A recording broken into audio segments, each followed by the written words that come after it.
This is another in our series talking to slaughterhouse workers. Hello again, I'm Nigel from Mad About Animals. In this video, I'd just like to relay a conversation that I had whilst doing some street activism earlier today with a slaughterhouse worker.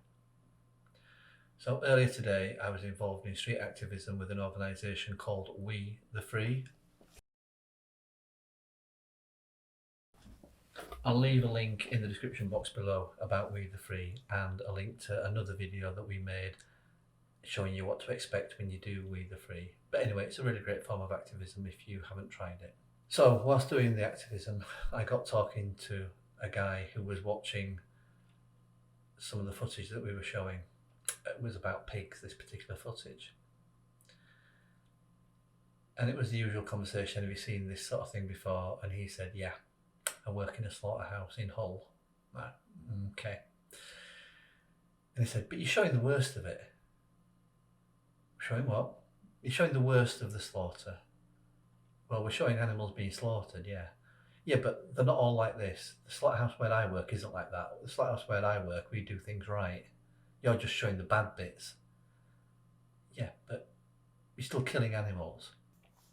Yeah, but we're a good slaughterhouse. We don't treat animals like that. But you still kill them.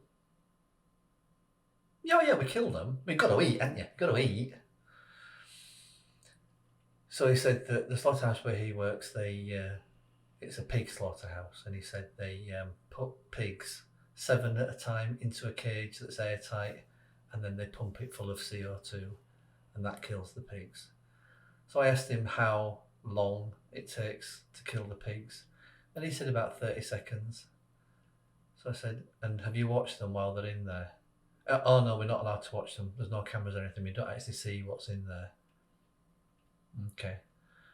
Well, we've got footage of what happens in there. So I explained to him about them fighting for breath, and they're literally breathing in carbon dioxide because that's what's in there. And obviously they're getting no oxygen and their lungs burn from the inside. Yeah, but it only takes 30 seconds. 30 seconds.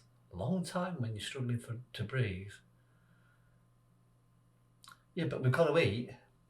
So we got talking about what do we eat? And he kept on saying, we've got to eat, and I kept saying, yeah, we've got to eat, but we don't have to eat animals. Well, how are we going to feed the world then? Well, we grow enough food to feed all these animals that we kill, so instead of feeding the animals that we kill, why don't we just eat the crops ourselves? And he went on to all the usual lions and all that, where the apex predator, no, we're not an apex predator. And you mentioned lion. If I put you in the savannah with a lion, who do you think could win? Oh, the lion would win. Okay, so you're not an apex predator then, are you? If I put you in the jungle with a tiger, who do you think could win? Well, the tiger would win. Okay, if I put you at the North Pole with a polar bear, who would win? Well, the polar bear.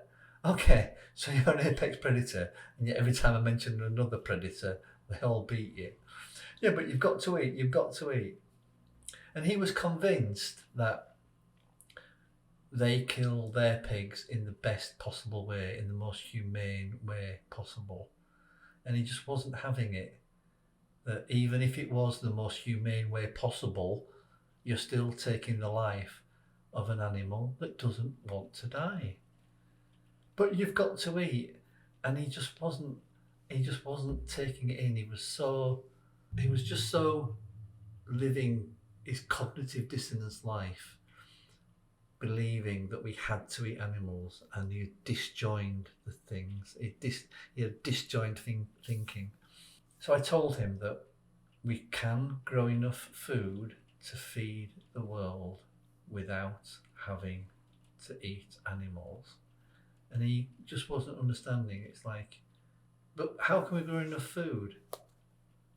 Because we're not fattening up the animals. The land that we use to grow the food to fatten up animals, we'll use that land to grow crops to feed humans. I don't believe that. I don't believe that.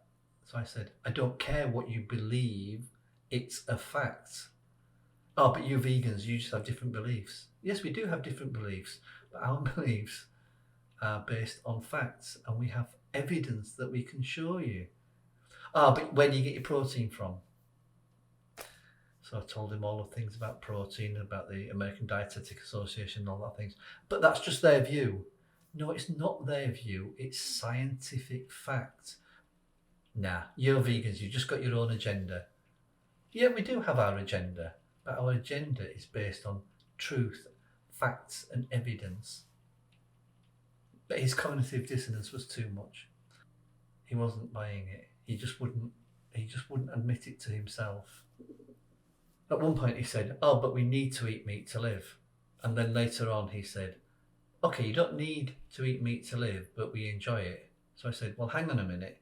Earlier you said you need to eat meat to live, and now you're saying you don't need to eat meat to live. Which is it?" And he said, "Well," and he just didn't have an answer. He was contradicting himself right, left, and centre.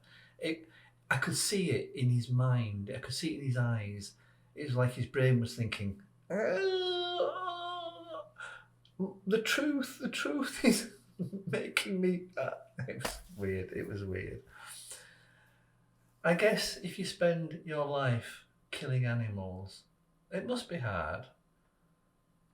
It's hard for the animals, obviously, but it must take it out mentally. You must have to compartmentalise things. You must have to think, well, I'm doing a good thing because I'm feeding the world. You're not. You're killing animals unnecessarily.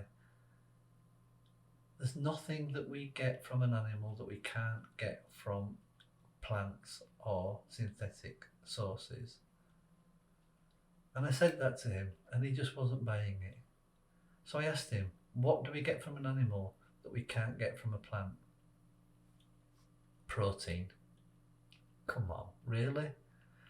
People will cling to anything so as to not confront their own cognitive dissonance. Sad, really. I've been Nigel from Mad About Animals. If you've enjoyed this, found it informative or interesting, please like, share and subscribe, and watch out for the next video. Thank you.